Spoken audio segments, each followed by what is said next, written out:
I've been doing this new trick a lot lately on my masters, and I think I cracked the code to getting loud masters. If you know me, I'm not big on clickbait, so when I say that, it means something. Let's check it out.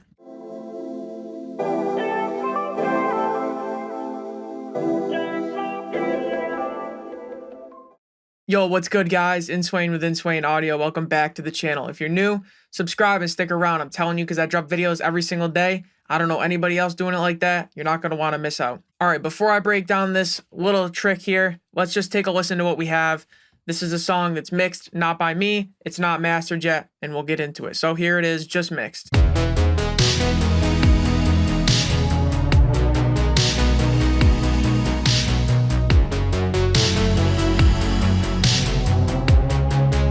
Okay, so just like a retro synthy thing. So let's get into this trick here. So when we're mastering, usually we'll put a limiter at the end, and a lot of people think that's where we get our loudness, and that's where we kind of push our song and test it to the limits, no pun intended, but really loudness comes in the mix and the things we do before it. You can't just have an unbalanced mix and then slam your limiter. I mean, you could, you're going to get it loud, but it's not going to sound good, right? But that's not what this video is about. What I want to show you is the problem with when we have an unbalanced mix, or it's not, the dynamics aren't controlled, we can't get it quite as loud. So check out this limiter right here when I use it with no other processing.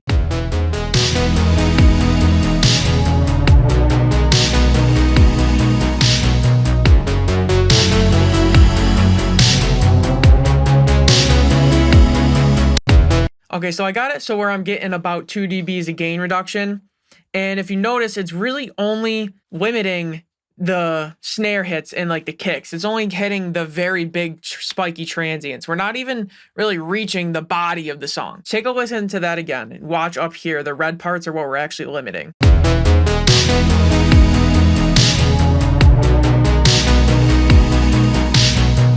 You can see it's very little. We're not getting much. And if you want, I can invert it so that we're only hearing what's being limited and listen to what we're catching.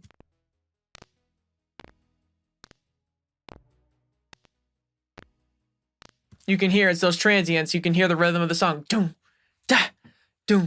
da, right? Listen. Right, that's the kick and the snare. That's all that's really hitting, because those are louder, of course, it's pretty common. So they have big transients, and that's what's getting hit in our limiter. But what if there's a way that we could kind of shave those down a little bit and get rid of the transients before we reach our limiter? So instead of pushing those into the limiter, we're pushing kind of everything else equally into the limiter. Our song would be much louder. Now, if you're advanced at mixing / mastering, you probably are thinking that's what a clipper does. And you're right. Clippers are a very common thing to use in mastering somewhere before the limiter, most typically right before the final limiter. So like this right here, this limiter would be the final thing, and then right before it, you would put a clipper. That's not anything new. The trick that I'm going to show you is using 2 clippers before your limiter. Hold on, sounds crazy, because there's hard clipping and soft clipping, and they do something differently. To demonstrate, I'm going to pull up this clipper and so you can visualize the difference. So I'll let you just watch it and see how this processes the audio.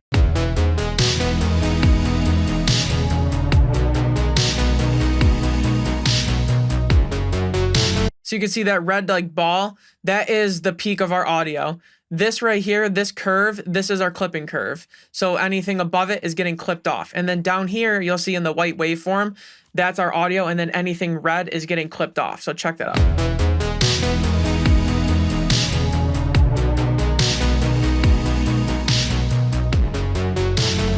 Right, so as I bring the clipping sort of ceiling down or threshold, it's changing where we're starting that clipping. And think of it as like a razor is just shaving off those transients.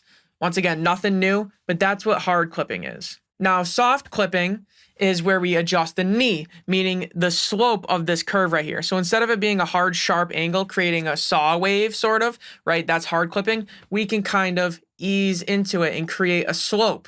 And that is soft clipping. And so you're not creating these hard, sharp saw waves. You're kind of rolling them off. And it's going to give you a different knee, a different sound. Now check that out.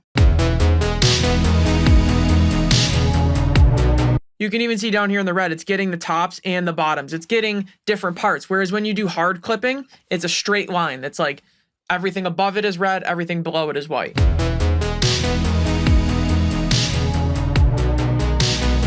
So you could see that straight line going across. So that's hard clipping versus soft clipping,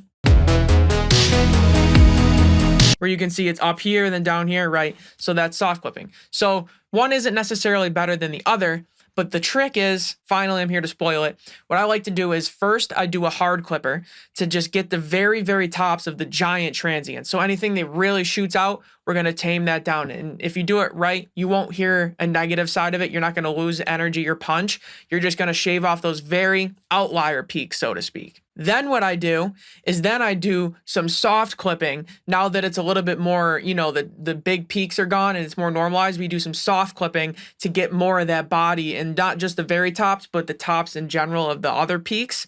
And then we go into our limiter. See, so that's why I explain what these are, and that kind of makes sense, right? So the hard clipping comes first to get rid of the extreme outliers, to get it a little bit more balanced. Then we do soft clipping to kind of catch everything and really shave it down and finalize it. Then we push our limiter. So now everything is, you know, really balanced. We don't have any huge offshoot transients, and we can really push into our limiter nice and hard. And also the limiter is going to be a lot more transparent, because if you have those big transients, those are what's going to trigger the limiter, and you're going to hear it and it's going to kind of choke it up. That's how I hear it, and it's not very transparent. So we're going to get a much louder song, and the limiter is going to be a lot more transparent. So with all that being said, let's first use the limiter without clipping, and I'll just get about 2 dBs of gain reduction, and we'll see what our LUFS is.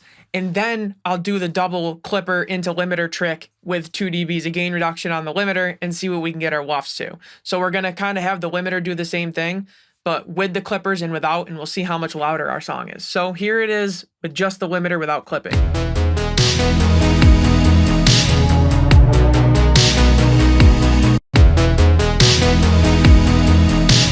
Okay, so I'm gonna do the first 4 like hits and see if I can get it to be -2 decibels of gain reduction.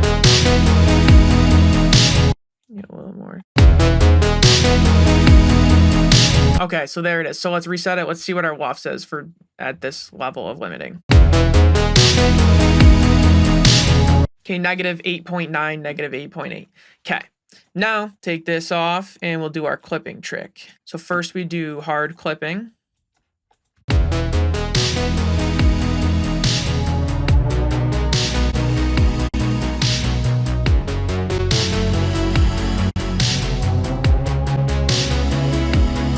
And if you notice, when it's on versus when it's off, I'm not losing any punch. That's kind of what I try to do, is I try to push it as much as I can where it's not noticeable. As soon as I start to notice it, I back off. So I'm almost kind of doing this where it doesn't change the sound. We're just getting rid of those peaks that are almost not really needed. So there's a hard clipper. I'll pull up another instance and I'll do my soft clipper. I like to use the Soft Clip Pro mode.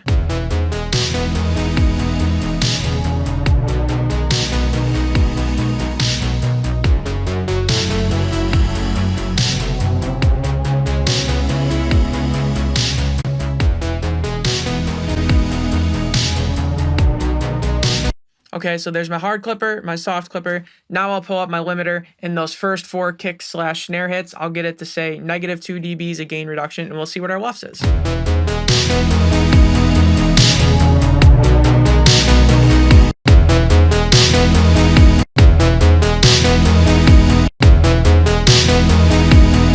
Okay, there's the -2. I'll reset the LUFS meter and see what we're at. -7.3. So what it was like -8.9 to -7.3. Just super quick slapping on these clippers with no other thing, no other processing. You can see we got, oh, our song is a lot louder, right? I didn't even do any mastering, just those 2 clipper into the limiter trick, and we're already above -8 LUFS, which a lot of people can't do no matter what they try to do. Imagine if I went and compressed this and did a full master on it, how much louder I could get. I could probably get like -5 LUFS if I really wanted, -6 LUFS, kind of where my sweet spot is. And I don't know if you remember what it sounded like before, but just listen to the song, how much louder it sounds. Ignore the LUFS meter and that reading, just listen how loud this sounds.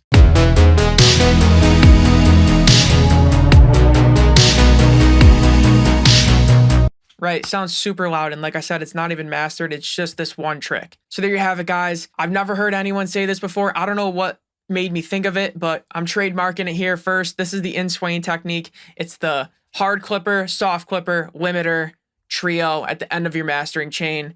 I to my knowledge, I created this. Hopefully it catches on because I think this is really something here. And like I said, I've been using this on like every song lately that I've been mastering. Let me know down in the comments below if you want to try this out. If you do something similar, just share your thoughts. I'd love to talk to y'all. Anyways, guys, Inswain with Inswain Audio. As always, I'll see y'all tomorrow, man. Peace.